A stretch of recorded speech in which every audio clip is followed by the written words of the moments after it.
I'm just thankful for my mom and dad for always taking me to and from games and really just making me who I am today and getting me here. I'm thankful because of God, my family, and mostly my team. I'm thankful for my parents for all the sacrifice they did for me when I was younger to get me to this point, and I'm just glad they were able to come out and watch these games. I'm thankful for all my coaches, everything they've taught me over the years to help me get on a team to this point. First of all, I want to be thankful for God for putting us and giving us opportunity again to be out here again, and I want to thank my mom for being here and supporting me, my mom, my girlfriend, and my best for last, the coaches for being there. I'd really like to thank the players because at the end of the day, they chose to come play for me and my staff here at Walters State. And if they hadn't made that decision, we wouldn't be here today. Thankful to the people of Grand Junction and the fans here for coming out and watching us play and making this great atmosphere.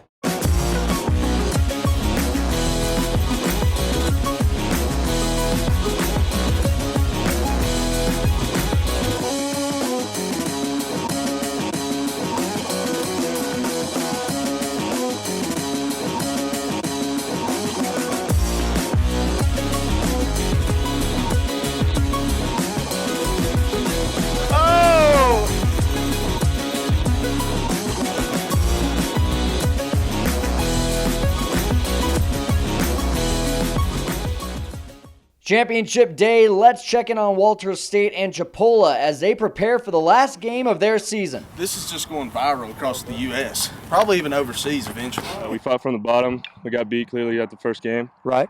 Yeah, and We fought back pretty hard. back through the losers bracket. I mean, I'd say we're here to win it. Yeah, we're here to win it. Nobody ever remembers the first loser. Second place isn't good. Honestly, I don't think there's a team in the country that can beat us when we play our best baseball game, and that's about all I got. How did I prepare? Well, I got really jacked up on some sugar. And is it true that you have skis for legs out here, feet as well? I've heard you glide across the grass out here pretty nice. Is that true?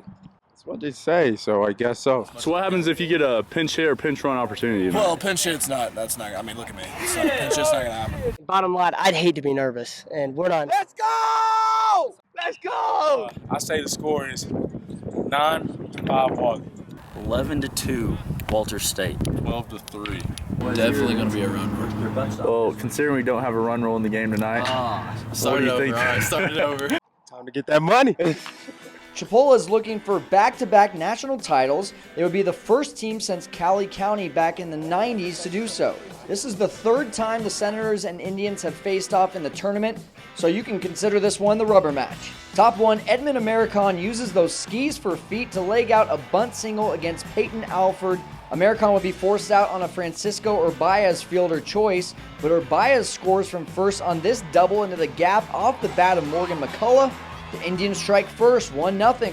Bottom one, check this out. Logan Carey is on first base as he's running on the full count pitch with 2 outs. Austin Henry pops one to center. Americon and Urbaez cannot flag it down, and Carey scores all the way from first base on a single. Great hustle makes us a 1-1 game. Next batter, Jack Dellinger, gets Duncan Pence swinging, and he says no more.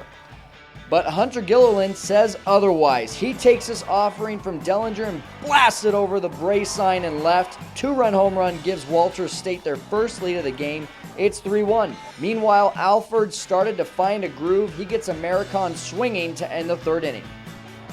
In the fourth, the Indians put one on the board and looking for more, but Hunter Gilliland helps out his pitcher. Successful back pick on Guzman at second ends the threat for Chipola. Bottom of the frame, the Senators respond as Hunter Wolf finds just enough open space up the middle. That increases the lead for Walters to 3 runs. Moving ahead to the fifth, Jordan Holland smokes one down the line, Duncan Pence on the spot. Then he doubles up Julio Cardion over at first. The Indians are threatening again in the sixth.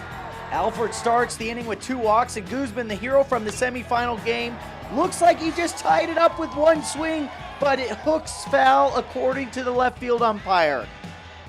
2 pitches later, Guzman to the wall and left. Logan Carey can't get his glove on it, and the Indians get 1 run, and that would end the outing for Alford, and in his replacement is Hayden Lehman. The base is loaded now. Lehman looks like he might escape, but Jordan Holland's just over the glove of Austin Henry at second. McCullough is in, followed by Guzman. Tie game. Chipola isn't done yet. The hero from Game 12 who saved the Indians season, David Meadows, drives in the go-ahead run as the Indians score 3 with 2 outs in the inning. Let's head to the bottom of the 6th. Logan Carey picks the perfect time to hit his first home run of the tournament. This one touches some clouds and ties the game. Indians half of the 7th, runners on 2nd and 3rd for Jared Howell. Howell does his job, puts the ball in play to score the run, and close play at first goes Chipola's way. David Shelton and the centers can't believe it, and it ends up hurting them. 2 batters later, Julio Carrion splits the gap in right center.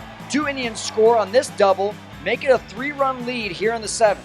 Top 8 after an Austin Henry home run to make it 9-7. Amir Khan answers back. His 4th home run of the tournament, maybe your MVP, who knows, maybe Morgan McCullough. We'll see later.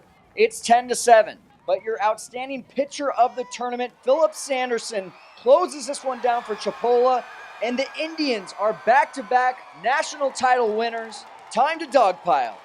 It's amazing. I have no words. It's unbelievable feeling. I just want to thank God for giving me the opportunity to be here again. What can I say? We did it. It was a rough year, but at the end we came as a team together and we did it. We made it. It's kind of rough in the beginning, but we find a way to make it happen since when we were in States. And whenever we came here, we battle, and then we get it done. I will always remember these 2 championships right here. I will never forget this moment. They've taken me in with open arms. They didn't have to take me in, and they did. And he's treated me like a son every day since, whether it was hard on me or soft on me or whatever it may be. It's made me a better person and better player, and I'm forever grateful for that. I mean, that's the toughest part. I mean, some of us have been together 3 years, and for it to end like this, it's tough, but the memories we made along the way, I wouldn't trade it for anything. There should be no hang in their heads after what all they accomplished this year. They battled to the bitter end. A couple things didn't go our way that game, or it could be us celebrating right there. But hats off to Chipola. They did a phenomenal job. That was a heck of a ball game for a championship game right there. Every team's got its own identity, which this team does as well. We weren't as deep, we weren't as talented, and it just shows you if you play the game the right way and you got will to win, you got good kids that want to play hard, that you got a chance.